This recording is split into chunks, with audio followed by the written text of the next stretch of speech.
Hello, in today's video we're going to be working on the solo chord melody arrangement of Waltzing Matilda that uses Travis picking. Now if you haven't seen the Travis picking video already, I suggest checking it out. It's linked down below. But otherwise, let's go ahead and dive right in. Now I like this little intro for it. It's very, very simple. It's just our basic Travis picking with our G chord. All that we're going to do is this.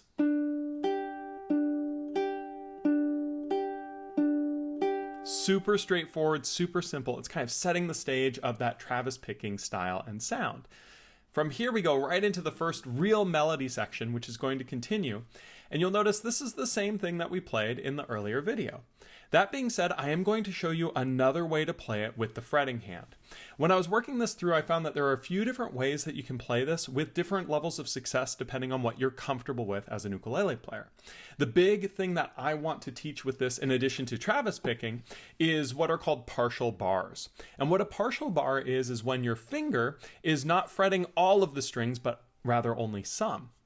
In the case of the G chord to start, instead of playing it as we normally do, we're instead going to do a partial bar with our index finger here over the second fret of the C, E, and A, and our middle finger here on the third fret of the E string. See how I'm barring across, except for the G.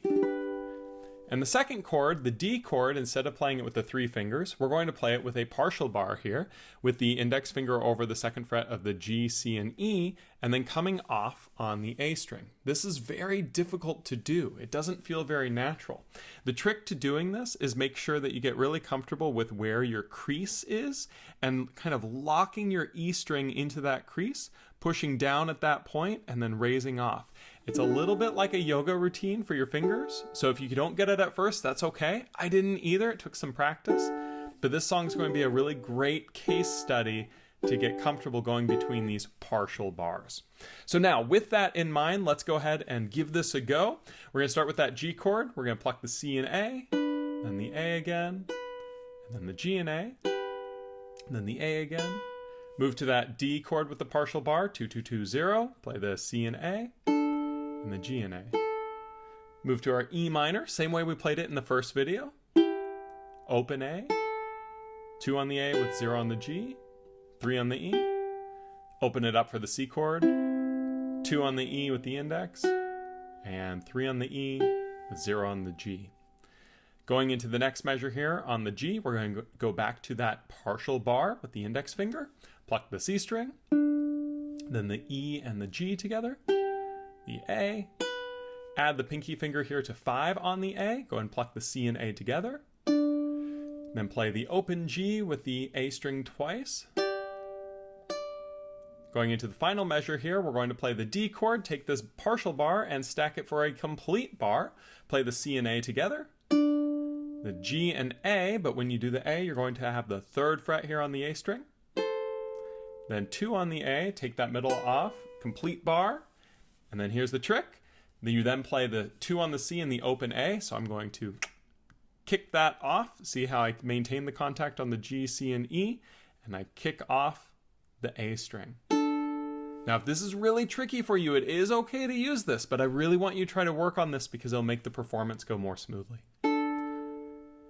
And then to finish this off, we're going to add the middle finger here on 3 of the E, pluck the G and the A strings, or excuse me, the E and the G strings together, and then the open on the A.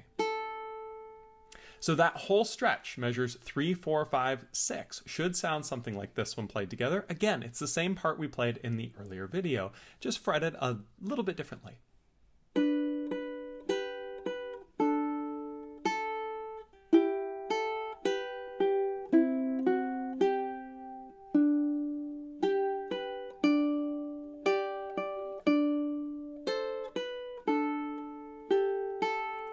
Going into the next part here, measures 7, 8, 9, and 10. It's mostly the same, but a little bit different. Let's go ahead and hear it before we dive in. Sounds something like this.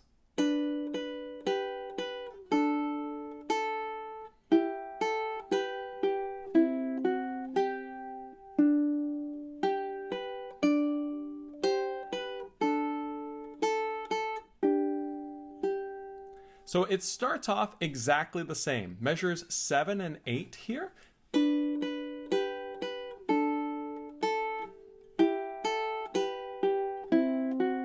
Our exactly the same as measures 3 and 4 that we just played.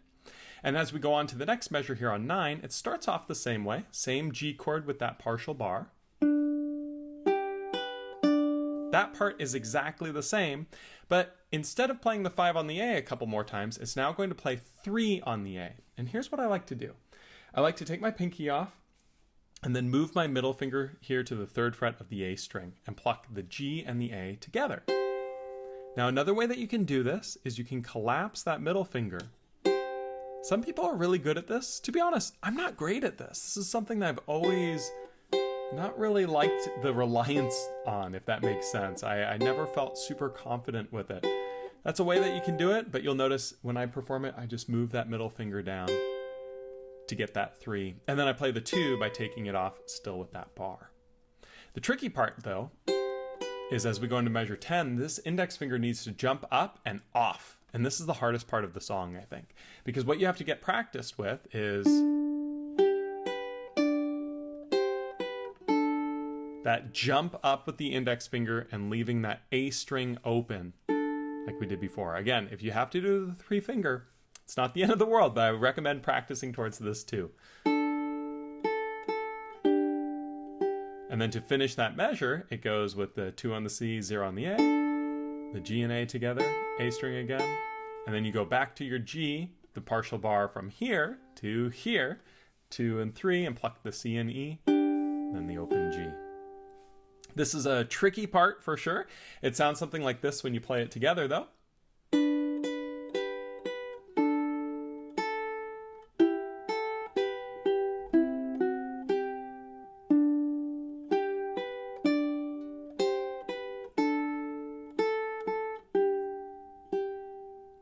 Now from here we go on to the B melody part, and the first 3 bars, measures 11, 12, and 13 of the B melody should sound something like this.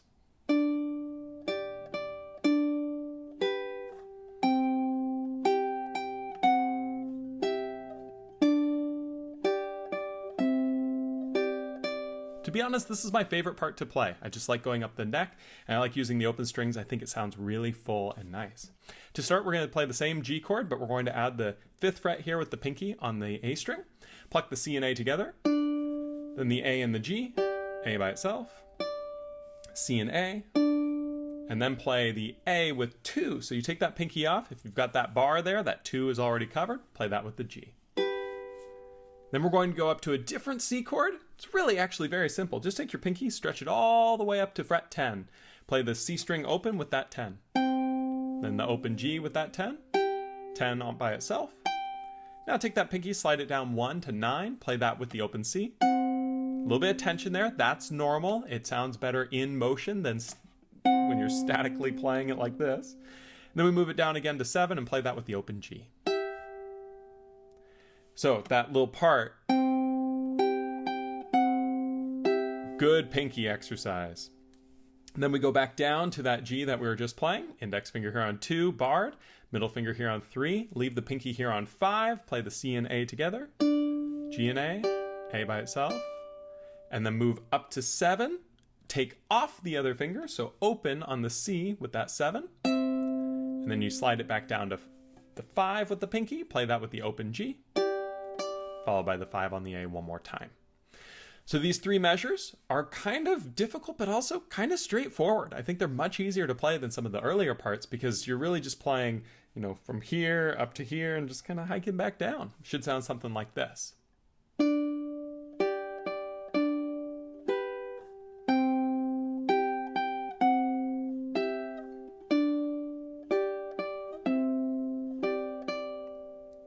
Going on to the next bar here, we're going to leave our pinky here on the 5th fret, and it sounds something like this, going through now 14, 15, 16.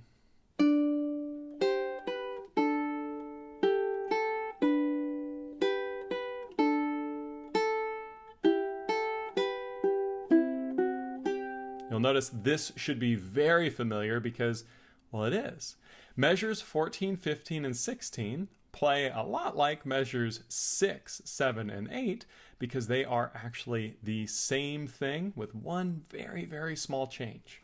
So we start off with that same G chord, And then we do the same little pivot down on the 3 on the A with the middle finger, play it with the G, play the 2 on the A, and then slide up for the partial bar now with the D chord.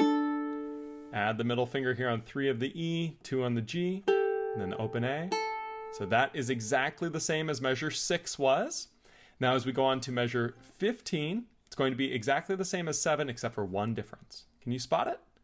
The difference is, instead of playing, we go like this. Super small. We just play the 2 on the C and 2 on the A, and then instead of playing the 2 on the A again, which is what happens in measure 7 and measure 3, we just hold it.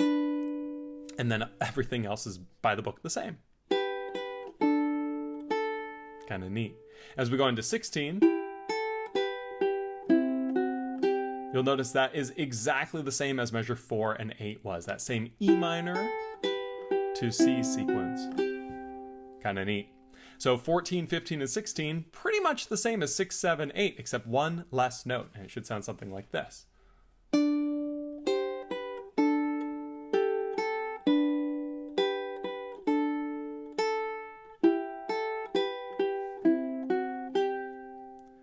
And now we're on the final stretch. These last 4 bars should sound something like this.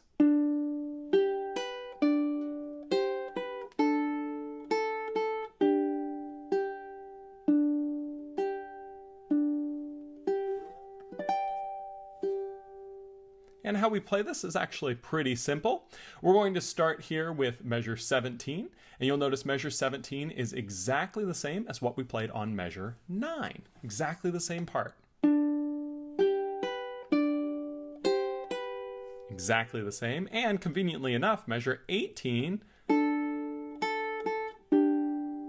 is exactly the same as what we played on measure 10. Exactly identical. So 9 and 10 are the same as 17 and 18. 19 is the same as the intro. It's just playing the 2 on the C and the open G, 2 on the C, open G. And that's just giving you the Travis picking kind of outro. And then we're going to take this index finger, slide it all the way up to 10 for this last chord here on measure 20, a G chord. Add the middle finger here on 11 of the C. Index is there on 10 of the E and the A. And then you're going to pluck those 3 together. And then the open G. And that's all there is to it. So those last 4 bars sound like this.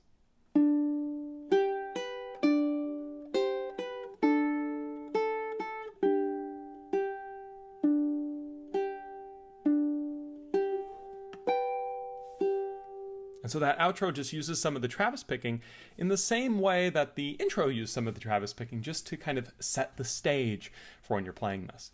Now, this is a difficult arrangement, but very approachable. And what I mean by that, don't want that banging. What I mean by that is that you can play this melody pretty easily, and you can play the Travis picking pretty easily, but when you put them together, it can create some disjointedness, some difficulty.